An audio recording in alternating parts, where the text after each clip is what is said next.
কল্যাণের অনেকগুলা দরজা, এর মধ্যে উল্লেখযোগ্য কল্যাণের দরজা তিনটা। কল্যাণের উল্লেখযোগ্য দরজা কয়টা? তিনটা। লাইলাতুল কদর বললাম 17 নম্বরে, আর 16 বললাম এতেকাফ করা শেষ দশকে। যারা লাইলাতুল কদর পেতে চান সহজে, তাদের সহজ উপায় হলো এতেকাফ করা। সহজ উপায় কি করা? এতেকাফ করা। আল্লাহ সাল্লাল্লাহু আলাইহি সাল্লাম রমজানের শেষ দশকে এতেকাফ করতেন। আর এতেকাফ করলে 17 নাম্বার লাইলাতুল কদরটা সহজ। 1 নাম্বার বর্জনীয়, ঝগড়া বিবাদ বর্জন করা। কি বর্জন করা? ঝগড়া বিবাদ বর্জন করা। ঝগড়া করা যাবে না। সহিহ বুখারীর বেশিরভাগ মানুষ জাহান্নামে যাবে শুধু জিহ্বার অপরাধের কারণে। মাথাটা নিচে আর পাগুলা উপরের দিকে দিয়ে ধাক্কাইতে ধাক্কাইতে জাহান্নামে ফেলা হবে শুধু জিহ্বার অপরাধের কারণে। আবার বলেন, এই হাদিসটা যতবার শুনছেন জীবনে ততবার কি পড়ছেন? সুবহানাল্লাহ পড়ছেন। কিন্তু এই সুবহানাল্লাহ পড়ার পর কোরআন পড়া ধরছেন কয়জন? এই যে শুনলেন, এক অক্ষর বললে কয় নাকি? এরপরে সাথে সাথে কি পড়ছি আমরা? এটার সওয়াব আছে। এখন সুবহানাল্লাহ তো পড়লাম, কিন্তু এটা পড়ার পরে কোরআন পড়া শুরু করছেন কারা? না হলে 500 বার সুবহানাল্লাহ পড়ছেন এই হাদিসটা শুই না, 500 মাহফিল আপনার জীবনে, বা কারো 50টা, কারো 100টা মাহফিলে এইটা শুনছেন। এটা কমন, এই বিষয়ে বলা হয় প্রায় মাহফিলে, যে কোরআনের একটা অক্ষর বললে 10 নেকি। আমরা সবাই পুরা ফাটায় ফেলছি সুবহানাল্লাহ পড়ে, হ্যাঁ, কিন্তু কয়জন পড়া শুরু করলাম কোরআন? আল্লাহ আমাদের সকলকে সুবহানাল্লাহ বলার পাশাপাশি যেই কারণে সুবহানাল্লাহ পড়লাম ওইটা যেন নিয়মিত চর্চা করতে পারি, আল্লাহ তৌফিক দান করবেন। মনে থাকবেন ইনশাআল্লাহ। এইগুলো 4 নাম্বার। 5 নাম্বার, সাহারির সময় উঠা তাহাজ্জুদ পড়বেন 8 রাকাত। কয় রাকাত তাহাজ্জুদ পড়বেন? তাহাজ্জুদ নবীজির 12 মাসের আমল। নবীজি 12 মাস 8 রাকাত তাহাজ্জুদ পড়তেন। তারাবি হলো রমজানের আলাদা আমল। তারাবি 20 রাকাতের উপর সাহাবায়ে কেরামের ঐক্যমত। এটা প্রথম রাতে পড়বেন। সাহারির সময় যেহেতু আল্লাহ আপনাকে উঠিয়ে দিবেন, এই জন্য সাহারির সময় 8 রাকাত তাহাজ্জুদ পড়বেন। দেখেন, এই কথাটা বুখারীর বর্ণনা যে নবী 12 মাস 8 রাকাত তাহাজ্জুদ পড়তেন। অতএব আল্লাহ যেহেতু আপনাকে সাহারির সময় উঠাবেন, আপনি 8 রাকাত তাহাজ্জুদ পড়েন।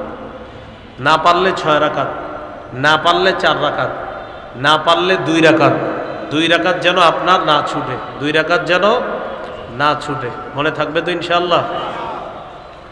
তিরমিজির হাদিস 2616 নম্বর হাদিস। এই হাদিসের মধ্যে আছে কল্যাণের অনেকগুলা দরজা, এর মধ্যে উল্লেখযোগ্য কল্যাণের দরজা 3টা। কল্যাণের উল্লেখযোগ্য দরজা কয়টা? 3টা। 1 নাম্বার আস-সাওমু জুন্নাহ। 1 নাম্বার কল্যাণের দরজা হলো রোজা রাখা।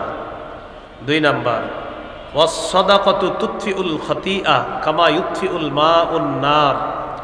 সদকা গুনাহকে এমনভাবে মিটিয়ে দেয় যেমন পানি আগুনকে নিভিয়ে দেয়। সদকা গুনাহকে এমনভাবে মিটিয়ে দেয় যেমন পানি আগুনকে নিভিয়ে দেয়। তাহলে এটা হলো 2 নম্বর কল্যাণের দরজা।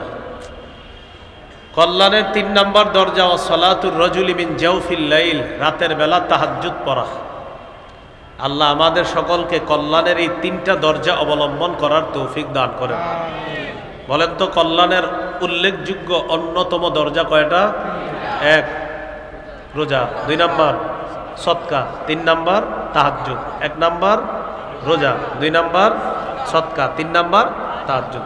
মনে থাকবেন ইনশাআল্লাহ। তাহলে রমজানের 5 নাম্বার কাজ, সাহারির সময় উঠে 8 রাকাত তাহাজ্জুদ নামাজ পড়ব। 8 রাকাত না পারলে 6 রাকাত, 6 রাকাত না পারলে 4 রাকাত, 4 রাকাত না পারলে অন্তত 2 রাকাত। 2 রাকাত যেন ছুটে না যায়, আল্লাহ তৌফিক দান করেন। এইগুলো 5 নাম্বার আমল। 6 নাম্বার করণীয়, সাহারি খাবেন। কেউ নিজের পালোয়ানগিরি সাজাইতে চান না যে আপনি আগামীকাল বলবেন আমি না খায়া রোজা রাখছি, এরকম দরকার নেই। আপনি খাইয়েই রোজা রাখেন। আমাদের নবী সাহারি খেয়ে রোজা রাখতেন, অতএব আপনিও খায়া রাখেন। সহিহ বুখারীর বর্ণনা 1921 নম্বর হাদিস।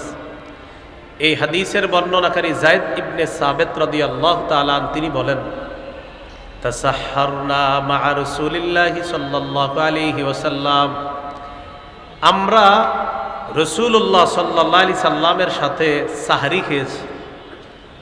আমরা রসুল্লাহ সাল্লাল্লাহু আলাইহি সাল্লামের সাথে সাহরি খেয়েছি। সহিহ বুখারীর 1923 নম্বর হাদিস, 1923, এই হাদিসের মধ্যে আছে قال رسول الله صلى الله عليه وسلم تسحروا فإن في السحور بركة। নবীজি বলেন তোমরা সাহরি খাও, সাহরির মধ্যে বরকত আছে। অন্য বর্ণনায় নবীজি বলেন হালুম্মু ইলাল গাদাইল মুবারাক, আসো তোমরা বরকতপূর্ণ খাদ্যের দিকে আসো। সাহরিকে নবী বরকতপূর্ণ খাদ্য বললেন। নবীজি বললেন আসো তোমরা বরকতপূর্ণ খাদ্য, এটাতে অংশগ্রহণ করার জন্য তোমরা আসো। এই জন্য আমরা সাহারি খাবো। সাহারি একটু বিলম্বে খাওয়া, আর ইফতার প্রথম সময়ে খাওয়া, তাড়াতাড়ি। আজ্জিলুল ইফতার ওয়া আখিরুস সাহুরা, তোমরা ইফতার একটু তাড়াতাড়ি করবা, আর সাহারি একটু দেরি করে করবা, যেন শারীরিক শক্তিটা ভালো থাকে। সাহারিতে অবশ্যই খেজুর খাবেন।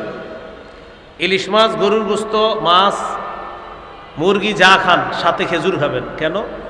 قال رسول الله صلى الله عليه وسلم نعم سحور المؤمن التام।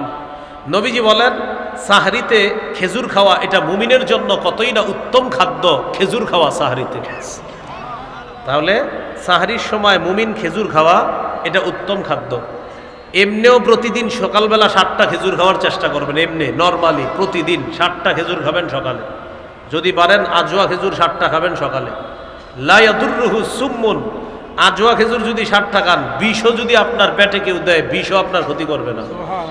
আবার আপনি খায়েন না বিষ, মানে এটা একটা গুরুত্ব বুঝাইল হাদিসের মধ্যে। আপনি খেজুর 7টা খায়া আবার বিষ খায়েন না। তো বলছিলাম নিয়মিত খেজুর খাবেন। খেজুর, মধু, কালিজিরা এগুলো ঘরে রাখবেন সব সময়। খেজুর, মধু, কালিজিরা এগুলো ঐতিহ্য। বাচ্চাকে যতটুকু পারেন নিয়মিত একটু একটু খেজুর খাওয়াবেন সন্তানদেরকে। মেধা বাড়বে, মেধা ভালো থাকবে। আল্লাহ আমাদেরকে কথাগুলো মনে রাখার তৌফিক দান করেন। গর্ভবতী স্ত্রীকে খেজুর খাইতে দিবেন। দেখেন ঈসা আলাইহিস সালাতু ওয়াস সালামের আম্মা মারিয়াম, তিনি যখন গর্ভবতী হলেন, আল্লাহ তাআলা তাকে এক গাছের নিচে বসায়া দিলেন। বললেন তুমি এখান থেকে পানি পান করবা আর গাছের খেজুর খাইবা। বলেন তো আল্লাহ কোন খাদ্যটা নির্বাচন করেছেন? খেজুর। তাহলে খেজুর কত খাদ্য ছিল, কিন্তু আল্লাহ কোন খাদ্য নির্বাচন করছে? খেজুর। এখান থেকে বোঝা যায় গর্ভবতী নারী যারা, তাদেরকে খেজুর দিবেন। এরা খায় তেঁতুল, পরে মেধা নষ্ট হয় বাচ্চার। হ্যাঁ, তেঁতুল খাইলে তো মেধাই নষ্ট হবে। খাবেন খেজুর, মেধা বাড়বে। সন্তান আপনার স্ত্রীর পেটে থাকলে তেঁতুল খাইতে দিবেন না, খেজুর খাইতে দিবেন। আল্লাহ কথাগুলো গুরুত্ব সহকারে মনে রাখার তৌফিক দান করেন। তাহলে আসেন মূল আলোচনায় চলে আসি। সাহারিতে কি খাবো আমরা? সব খাবারের পাশাপাশি খেজুর খাবো। খাবো তো ইনশাআল্লাহ? আল্লাহ তৌফিক দান করেন। হাদিসে আসছে ইন্নাল্লাহা ওয়া মালাইকাতাহু ইউসাল্লুনা আলাল মুতাসাহহিরিন, যারা সাহরি খায় তাদের উপর আল্লাহ রহমত নাজিল করেন। ফেরেশতারা তাদের জন্য আল্লাহর কাছে দোয়া করে, আল্লাহ যারা সাহরি খাইতে এখন সাহরি খাবে তাদেরকে আপনি মাফ করেন, তাদেরকে মাফ করেন, তাদেরকে মাফ করেন। এই হলো রমজানের আমাদের 6 নম্বর কাজ, সাহরি খাওয়া। 7 নম্বর, সাহরি খাওয়ার পর রোজা শুরু হয়ে গেল আপনার একটু পরে, মানে সাহরির সময় শেষ হলে আপনার রোজা শুরু হয়ে যাবে। এখানে একটা বিষয় মনে রাখবেন, সাহরি খাওয়ার পর যদি দেখেন এখনো আধা ঘন্টা সময় আছে, ওই সময় তাহাজ্জুদ পড়তে পারবেন। সাহরি খাওয়ার পরে দেখছেন কয় ঘন্টা আছে? আধা ঘন্টা বা 20 মিনিট বা 10 মিনিট আছে, তো 10 মিনিট থাকলেও অন্তত 4 রাকাত বা 2 রাকাত পড়তে পারেন। 20 মিনিট থাকলে আশা করি ইনশাল্লাহ আপনি 4-6 রাকাত পড়তে পারবেন। আর 30 মিনিট থাকলে আশা করি 8 রাকাত পড়তে পারবেন। আর যদি আরও একটু বেশি সময় চান, আপনি আলাম তারা থেকে যদি নাস পর্যন্ত সূরাগুলা এগুলা দিয়ে পড়লে আপনার ওই 30 মিনিটে মোটামুটি 4 রাকাত, 6 রাকাত, 8 রাকাত পড়া যাবে ইনশাআল্লাহ। আর যদি মনে করেন না আমি নামাজ একটু লম্বা করব, ইয়াসিন পড়ব, মুলক পড়ব, তাহলে 2 রাকাত 4 রাকাত আপনি পড়তে পারেন। তাহলে কি শিখলাম? তাহাজ্জুদের সম্পর্ক সাহারি খাওয়ার সাথে না, সময়ের সাথে। সময় যতক্ষণ আছে তাহাজ্জুদ পড়া যাবে, কারণ আপনি আগেও খাইতে পারেন, পরেও খাইতে পারেন, সেটা আপনার ইচ্ছা। আল্লাহ আমাদেরকে কথাগুলা গুরুত্ব সহকারে বুঝে মনে রেখে আমল করার তৌফিক দান করেন। তাহলে 6 নাম্বার সাহারি খাওয়া। 7 নাম্বার রোজা। রোজা শুরু হয়ে গেল আপনার। বুখারীর বর্ণনা 1901 নম্বর হাদিস, 1901। قال رسول الله صلى الله عليه وسلم من صام رمضان إيمانا واحتسابا غفر له ما تقدم من ذنبه। কোনো ব্যক্তি যদি ঈমানের সাথে সওয়াবের আশায় একটি রোজা রাখলো, মনে করেন ঈমানের সাথে সওয়াবের আশায় রোজা রাখলো দিনের বেলা, তার আগের গুনাহগুলো মাফ করে দেওয়া হবে। তিরমিজির 614 নম্বর হাদিস, قال رسول الله صلى الله عليه وسلم الصوم جنة حصينة। রোজা হলো জাহান্নাম থেকে বাঁচার জন্য মজবুত ঢাল, মজবুত ঢাল। জাহান্নাম থেকে বাঁচার জন্য মজবুত ঢাল হলো রোজা। মনে থাকবেন ইনশাআল্লাহ। ভাই আপনাদেরকে একটা কথা বলি, তিরমিজির 723 নম্বর হাদিসে আসছে, কেউ যদি ইচ্ছাকৃতভাবে একটা রোজা ভেঙে ফেলে, ইচ্ছাকৃতভাবে একটা রোজা রাখলো না, সে যদি সারা জীবনও রোজা রাখে ওই একটার মতো হবে না। যদিও কাফারা 60টা রোজা, কিন্তু আপনি রাখলেন 60টা মনে করেন, কিন্তু নবীজি বলেন এটা তো একটা নিয়ম, এটা নিয়ম করা হলো যে একটা কাফারা, যে মোটামুটি তোমার একটা পানিশমেন্ট, এটা কাফারা পানিশমেন্ট, মানে এটা একটা তোমার কাফারা হয়ে গেল। কিন্তু একটা ব্যক্তি যদি একটা রোজা ইচ্ছাকৃতভাবে ভাঙে, সে না রাখে, সারা জীবনের রোজাও যদি সে রাখে, যুগের পর যুগ রোজা রাখবে, একটার ঘাটতি পূরণ হয় না। যদিও 60টা কাফারা আছে, কিন্তু কি একটার ঘাটতি পূরণ হওয়া সম্ভব না। এই জন্য রোজা কেউ ভাঙেন না, আল্লাহর হস্তে কেউ রোজা ভাঙবো না, বলেন ইনশাআল্লাহ। এই হলো 7 নাম্বার, রোজা রাখবো। 8 নাম্বার, দান করা। সহিহ বুখারীর 6 নম্বর হাদিসের বর্ণনা, কানা রাসূলুল্লাহি সাল্লাল্লাহু আলাইহি ওয়াসাল্লাম আজওয়াদান নাস ওয়া কানা আজওয়াদা মা ইয়াকুনু ফি রমাদান হিনা ইয়ালকাহু জিবরিল। এই পৃথিবীতে যত মানুষ আছে, সব মানুষের মধ্যে সর্বশ্রেষ্ঠ দানশীল ছিলেন মুহাম্মদ সাল্লাল্লাহু আলাইহি সাল্লাম। রমজান মাসে নবীজির দান করাটা আরো বেড়ে যেত, এজন্য আমরা দান করব। সূরা মুনাফিকুনের 10 নম্বর আয়াতে আল্লাহ বলেন, وَأَنفِقُوا مِمَّا رَزَقْنَاكُم مِّن قَبْلِ أَن يَأْتِيَ أَحَدَكُمُ الْمَوْتُ। আল্লাহ তাআলা বলেন, তোমাদের কারো কাছে মৃত্যু আসার আগেই তোমরা আমার দেওয়া রিজিক থেকে খরচ করো। তোমাদের কাছে মৃত্যু আসার আগে আমার দেয়া রিজিক থেকে তোমরা খরচ করো, দান করো। তাহলে রমজান মাসে ইনশাআল্লাহ দান করব, বলেন ইনশাআল্লাহ। এগুলো 8 নাম্বার। 9 নাম্বার করণীয়, বলেন নফল ইবাদত বেশি বেশি করব। বলেন ফরজ তো ছাড়ার প্রশ্নই আসে না, নফল ইবাদত বাড়িয়ে দিব। তাহলে রমজান মাসে ফরজ তো ছাড়ার প্রশ্নই আসে না, নফল ইবাদত কি করব? বাড়িয়ে দিব। করবো তো ইনশাআল্লাহ। আবু দাউদের 864 নম্বর হাদিস, এই হাদিসের মধ্যে আছে, قال رسول الله صلى الله عليه وسلم إن أول ما يحاسب الناس به يوم القيامة من أعمالهم الصلاة। কিয়ামতের ময়দানে, কিয়ামতের দিন মানুষের আমলের মধ্যে সর্বপ্রথম হিসাব হবে নামাজের। কিয়ামতের দিন মানুষের আমলের মধ্যে সর্বপ্রথম হিসাব হবে নামাজের। আর বান্দার হকের ক্ষেত্রে সর্বপ্রথম হিসাব হবে রক্তের। আমি ওনারে একটা ঘুষি মারছি, এটা বান্দার হক নষ্ট করা। আমি তার রক্তপাত ঘটাইছি, এটা বান্দার হক নষ্ট করা। আল্লাহর হকের ক্ষেত্রে সর্বপ্রথম হিসাব হবে নামাজের, আর বান্দার হকের ক্ষেত্রে সর্বপ্রথম হিসাব হবে রক্তের। ভাই, আল্লাহর হকের ক্ষেত্রে সর্বপ্রথম হিসাব হবে নামাজের, আর বান্দার হকের ক্ষেত্রে সর্বপ্রথম হিসাব হবে রক্তের। একজন আরেকজনের রক্তপাত ঘটাইছে অন্যায়ভাবে, এটার হিসাব হবে। তো যাই হোক, কিয়ামতের ময়দানে সর্বপ্রথম আমলের মধ্যে নামাজের হিসাব হবে। তো নামাজের হিসাব যখন হবে, ফাইন কানাত তাম্মা কুতিবাত লাহু তাম্মা। নামাজ যদি পরিপূর্ণ হয় তাহলে লেখা হবে পরিপূর্ণ। সুবহানাল্লাহ। নামাজ যদি পরিপূর্ণ হয় লেখাও হবে পরিপূর্ণ। ওয়া ইন কানা ইনতাকাসা মিনহা শাইআ। ফরজের মধ্যে যদি কিছু ঘাটতি হয়ে যায়, কিছু ত্রুটি হয়ে যায়, ফরজের মধ্যে কিছু ঘাটতি হয়ে যায়, ফরজ নামাজের মধ্যে আমাদের দ্বারা অসতর্কতা বশত কিছু অলসতা যদি হয়ে যায়, এই ফরজের ঘাটতি যদি হয়ে যায়, ইয়াকুলু রব্বুনা তাবারাকা ওয়া তাআলা লিমালাইকাতিহি, আল্লাহ তাআলা ফেরেশতাদেরকে বলবেন উনজুরু ফি সলাতি আবদি। আল্লাহ ফেরেশতাদেরকে বলবেন আমার বান্দার নামাজগুলোর প্রতি একটু লক্ষ্য করো, দেখো তো আমার বান্দার নামাজের মধ্যে নফল ইবাদত কেমন আছে, এগুলো একটু দেখো। আতিম্মু ফরিদাতাহু মিন তাতাব্বুইহি, তার নফলের মাধ্যমে ফরজের ঘাটতি পূরণ করে দাও। তাহলে রমজান মাসে নফল ইবাদতের মাত্রা বাড়িয়ে দিব, বলেন ইনশাআল্লাহ। 10 নাম্বার করণীয়, ভালো কাজ যত বেশি করব। 10 নাম্বার, ভালো কাজ বেশি বেশি করব।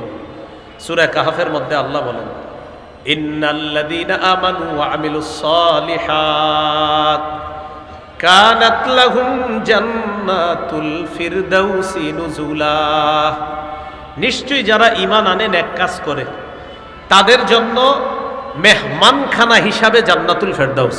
সুবহানাল্লাহ। ঈমান আনে নেক কাজ করে মেহমানখানা হিসাবে জান্নাতুল ফেরদাউস। সূরা কাহফের 110 নম্বর আয়াতে আল্লাহ বলেন ফামান কানা ইয়ারজু লিকা রাব্বিহি ফালইআমাল আমালান সালিহা, যে ব্যক্তি তার রবের সাক্ষাৎ কামনা করে সে যেন নেক কাজ করে। ওয়ালা ইউশরিক বিইবাদাতি রাব্বিহি আহাদা, তার রবের ইবাদতে যেন কাউকে শরীক না করে। সূরা তাগাবুনের 9 নম্বর আয়াত 28 পারা 16 নম্বর পৃষ্ঠাে আল্লাহ বলেন ওয়ামাই ইউমিন বিল্লাহ ওয়া ইয়ামাল সালিহা ইউকাফির আনহু সাইয়্যাতিহি ওয়া ইউদখিলহু জান্নাতিন তাজরি মিন তাহতিহাল আনহার খালিদিনা ফিহা আবাদা যালিকাল ফাউজুল আযীম। যারা আল্লাহকে বিশ্বাস করে নেক কাজ করে আল্লাহ তার আগের সমস্ত গুনাহগুলো মিটিয়ে দিবে, মাফ করে দিবে, সব মাফ করে দিবে।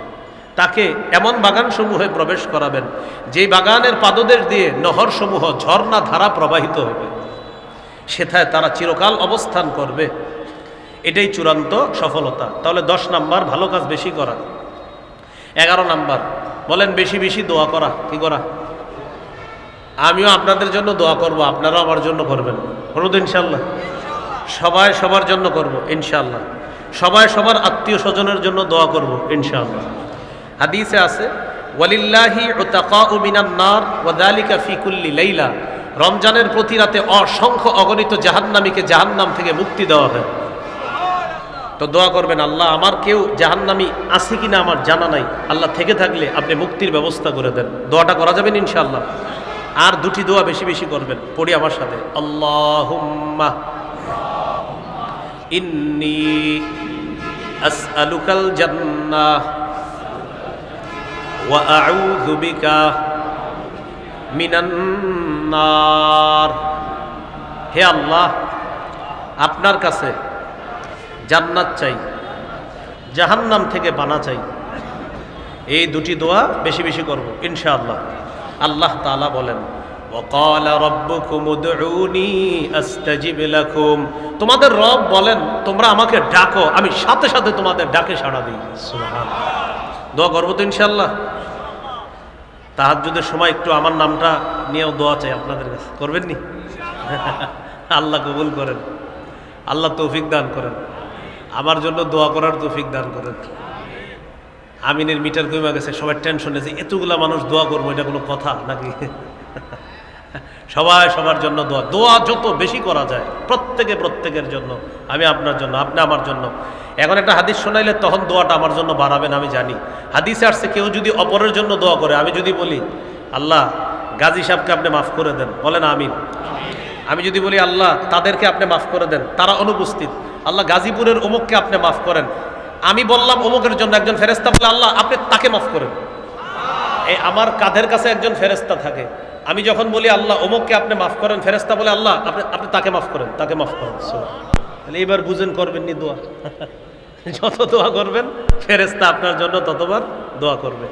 আল্লাহ আমাদের সকলকে কথাগুলো মনে রাখার তৌফিক দান করেন। 11 নাম্বার করণীয়। 12 নাম্বার জিকির করা। কি করা?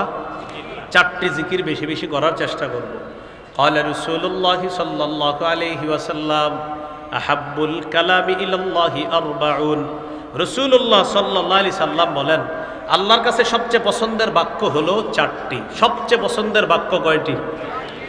সুবহানাল্লাহ, আলহামদুলিল্লাহ, লা ইলাহা ইল্লাল্লাহ, আল্লাহু আকবার।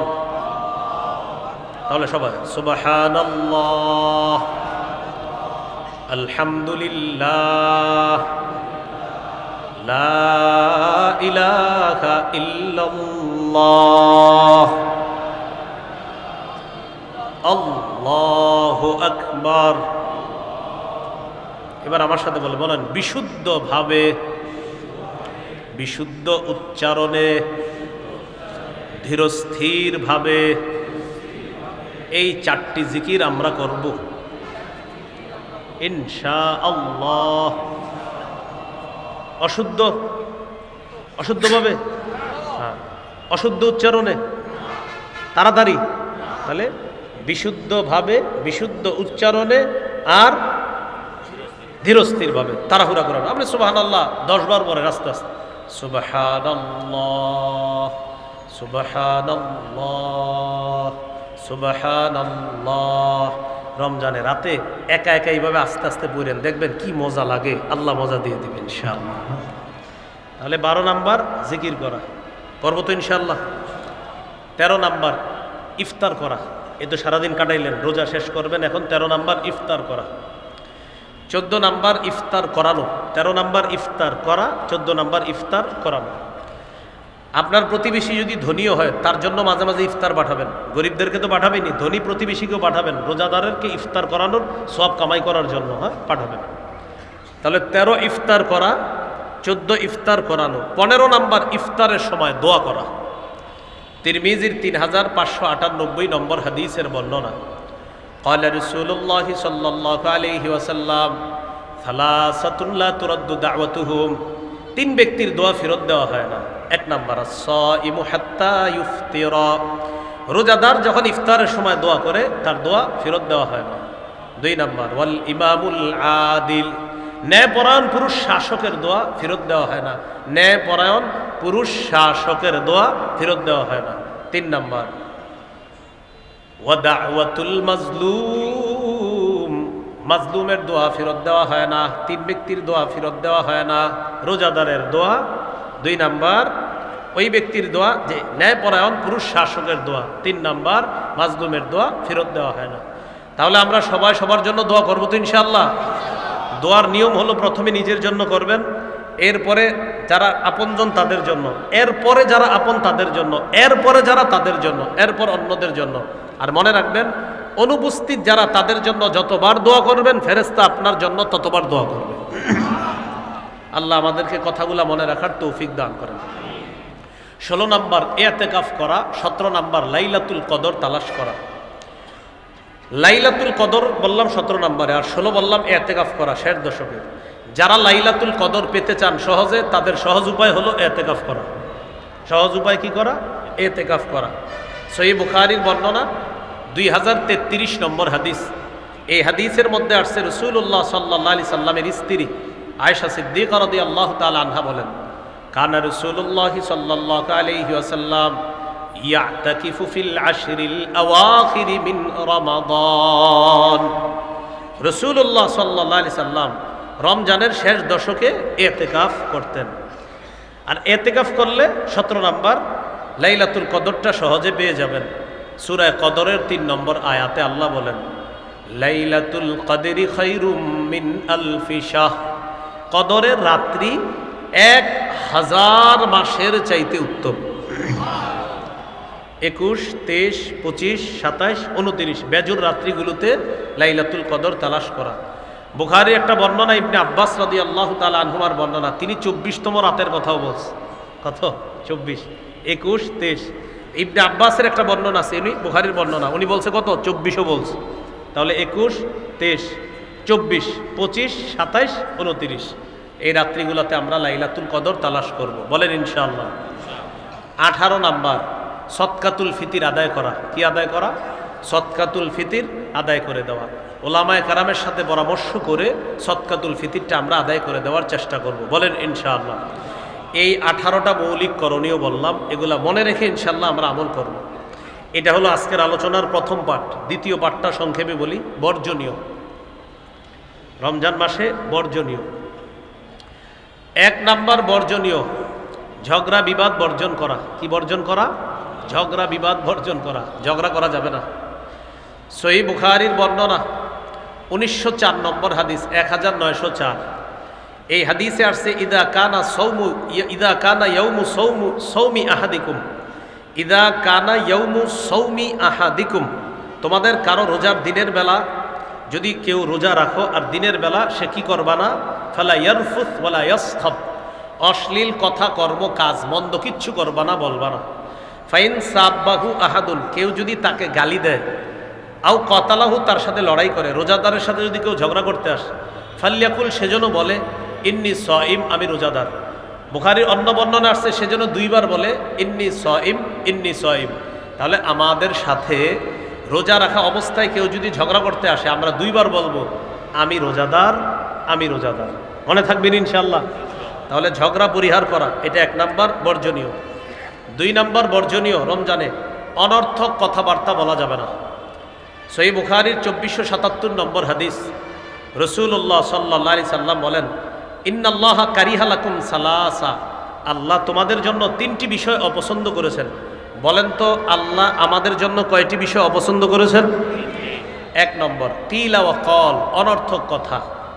2 নাম্বার ওয়া ইদাআতাল মাল, সম্পদ নষ্ট করা। 3 নাম্বার ওয়াকাসরাতাস সুআল, অনর্থক প্রশ্ন করা, খালি প্রশ্ন করে আজাইরা, বেশি প্রশ্ন, এগুলো আল্লাহ অপছন্দ করেছেন। তাহলে 1 নাম্বার অনর্থক কথা বলা যাবে না। 2 নাম্বার সম্পদ অপচয় করা যাবে না।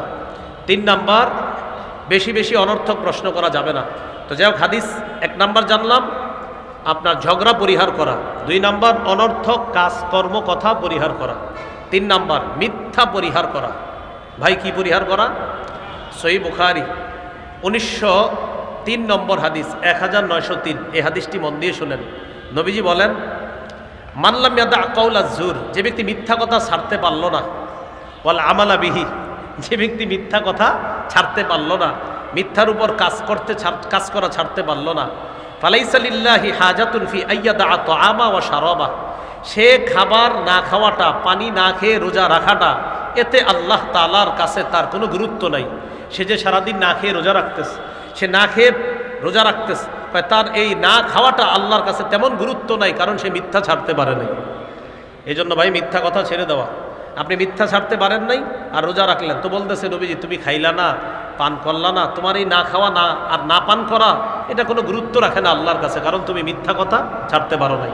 বলেন আমার সাথে, মিথ্যা কথা সমস্ত পাপের মা। বলেন তো সবাই, সমস্ত পাপের আম্মার নাম কি? মিথ্যা কথা। তাহলে 3 নাম্বার মিথ্যা পরিহার করা। 4 নাম্বার গীবত পরিহার করা। কি পরিহার করা? গীবত। আমাদের বিভিন্ন পার্সোনাল মজলিসগুলা ঘি ভাত দিয়ে শুরু হয়, হইতে হইতে এটা গীবতে চলে যায়। শুরু হয় ঘি ভাত দিয়ে, ঘি আর ভাত তো ভালো জিনিস, আস্তে আস্তে এটা চলে যায় গীবতের দিকে। শুরু হয় ঘি ভাত দিয়ে, শেষ হয় গীবতের দিক দিয়ে। এই জন্য অনেকে আমার উপর মাঝে মাঝে কষ্ট পায়, বিভিন্ন জায়গায় বসি না দেখা। আমি আমার নিজের আত্মরক্ষা করার জন্য আমি অনেক জায়গায় বসি না, আমার দ্বারাই মনে হয় গীবত শুরু হয়ে যাবে, কারণ শুরু হবে ঘি ভাত দিয়ে, শেষ হবে গীবত দিয়ে।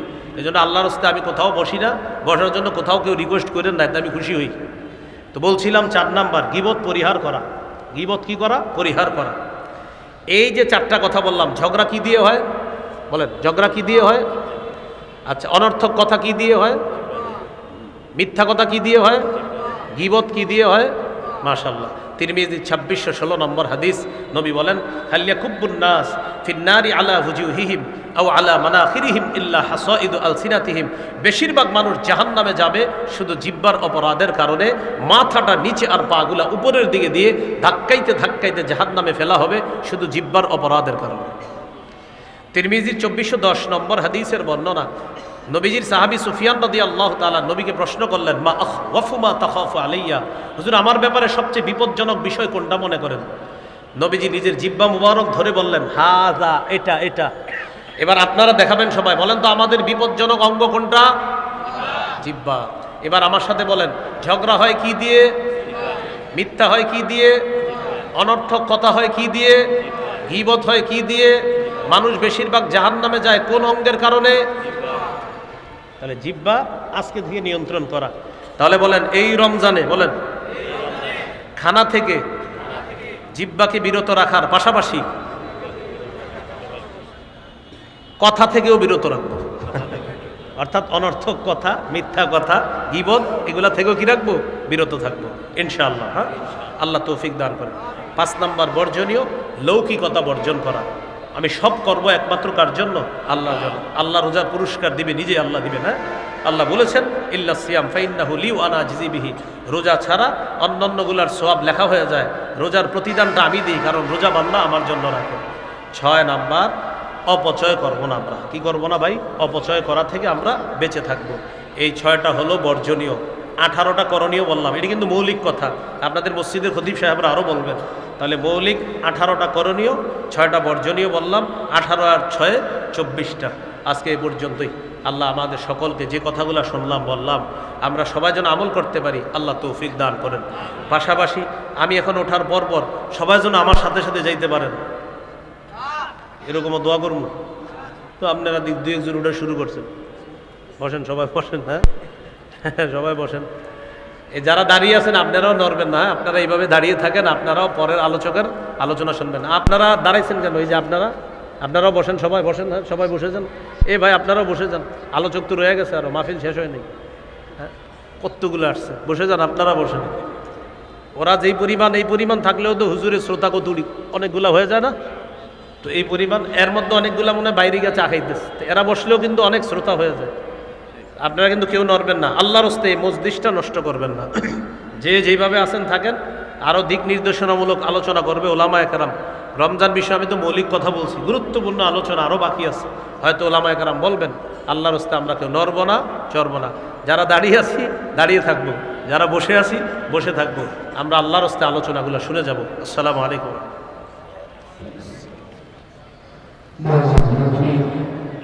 আমাদের